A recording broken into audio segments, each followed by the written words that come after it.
strength of a nation's currency is based on the strength of that nation's economy. And the American economy is by far the strongest in the world. Accordingly, I have directed the Secretary of the Treasury to take the action necessary to defend the dollar against the speculators. I have directed Secretary Connally to suspend temporarily the convertibility of the dollar into gold or other reserve assets, except in amounts and conditions determined to be in the interest of monetary stability and in the best interest of the United States.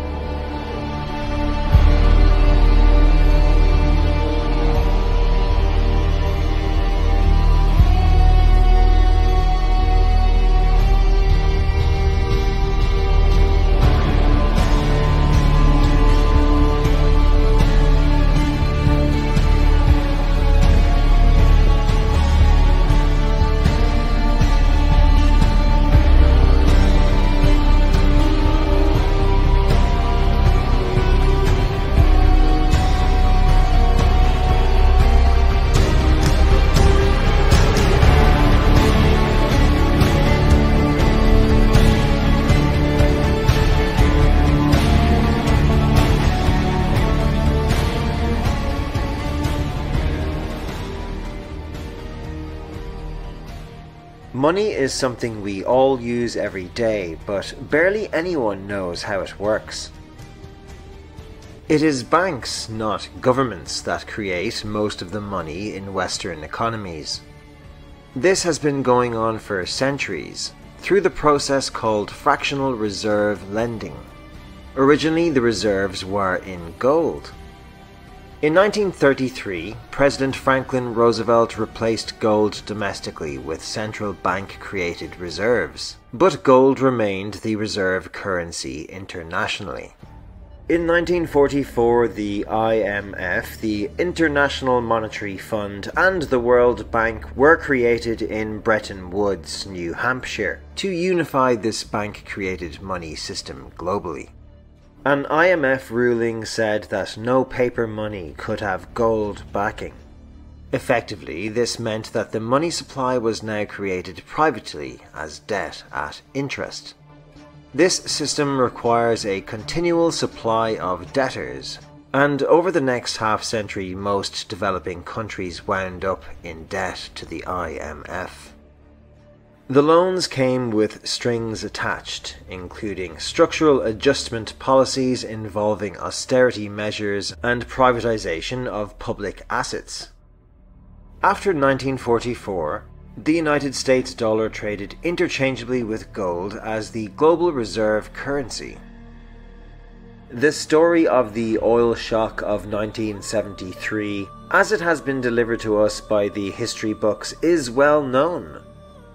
By the late 1960s, the United States relied on imported oil to keep the economy strong.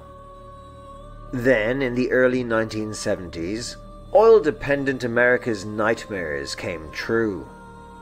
13 oil-producing countries in the Middle East and South America formed OPEC, the Organization of Petroleum Exporting Countries. In 1973, OPEC placed an oil embargo on the United States and other nations that had supported Israel against the Arab states in the Yom Kippur War. The American economy went into a tailspin as gas shortages gripped the nation. Few, however, know that the crisis and its ensuing response was in fact prepared months ahead of time at a secret meeting in Sweden in 1973. The meeting was the annual gathering of the Bilderberg Group, a secretive cabal formed by Prince Bernhard of the Netherlands in 1954.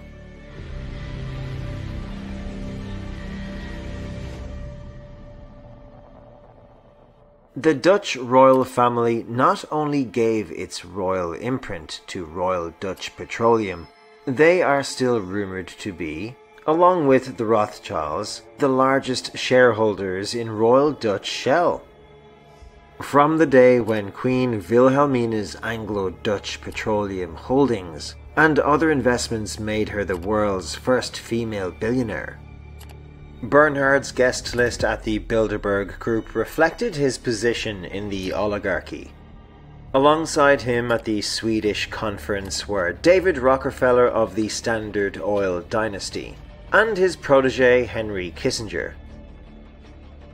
Baron Edmund de Rothschild, the Vice President of Exxon, the Director of British Petroleum, and the President of Bernhard's own Royal Dutch Shell. At the meeting in Sweden, held 5 months before the oil crisis began, the oligarchs and their political and business allies were planning their response to a monetary crisis that threatened the world dominance of the United States dollar. Under the Bretton Woods system, negotiated in the final days of World War II, the United States dollar would be the backbone of the world monetary system, convertible to gold at $35 per ounce with all other currencies pegged to it. Increasing United States expenditures in Vietnam and decreasing exports caused Germany, France, and other nations to start demanding gold for their dollars. With the Federal Reserve's official gold holdings plunging and unable to stem the tide of demand, Nixon abandoned Bretton Woods in August 1971, threatening the dollar's position as the world reserve currency. As leaked documents from the 1973 Bilderberg meeting show, the oligarchs decided to use their control over the flow of oil to save American hegemony. Acknowledging that OPEC could completely disorganize and undermine the world monetary system, the Bilderberg attendees prepared for an energy crisis or an increase in energy costs, which they predicted could mean an oil price between $10 and $12, a staggering 400% increase from the current price at the time of $3 per barrel. 5 months later, Bilderberg attendee and Rockefeller protege Henry Kissinger, acting as Nixon's Secretary of State, engineered the Yom Kippur War and provoked OPEC's response, an oil embargo of the United States and other nations that had supported Israel. On October 16, 1973, OPEC raised oil prices by 70%. Also in 1973, in the second move of the operation, Kissinger helped negotiate a deal with Saudi Arabia and offered them the following. The Americans would offer military protection to the Saudi Arabian oil fields, as well as providing them with weapons and protection from Israel. In exchange, all the Saudis had to do was agree to denominate all of their oil sales in United States dollars, and consider investing their surplus oil proceeds in US debt securities. The Saudis were like, sweet, costs us nothing to tell everyone that we'll only accept United States dollars. That's what they're paying in anyway. At their December meeting, the Shah of Iran demanded and received a further price raise of $11.65 a barrel, or 400% of oil's pre-crisis price. When asked by Saudi King Faisal's personal emissary why he had demanded such a bold price increase, he replied, "Tell your king if he wants the answer to this question he should go to Washington and ask Henry Kissinger." The entire deal was a bonanza for the oligarchs. Not only did they get to pass the price increases on to the consumers, but they benefited from the huge flows of money into their own banks. The Shah of Iran parked the National Iranian Oil Company's revenues in Rockefeller's own Chase Bank. Now, we're talking revenues that reached $14 billion per year in the wake of the oil crisis. With the creation of this new system, the petrodollar, the oligarchs had reached unprecedented levels of control over the economy. Not only that, they had backed the world monetary system with their commodity, oil, and brought potential competition from upstart producer nations under their control all in one step. By 1975, every single country in OPEC had made the same commitment, and the worldwide trade in oil was denominated in the United States dollar. Nevertheless, challenges to the petrodollar have been mounting for some time. It seems that every time an oil-producing nation attempts to redenominate its oil sales into another currency, America is suddenly threatened by a weapon of mass destruction. In November 2000, Iraq began selling oil in euros, priced its oil for food at the UN in euros, and converted its 10 billion reserve fund at the UN to euros. In March 2003, it was invaded by the United States and its oil was once again priced in dollars. In 2006, Syria switched the primary hard currency used for foreign goods and services from the US dollar to the euro, in a bid to make it less vulnerable to pressure from Washington.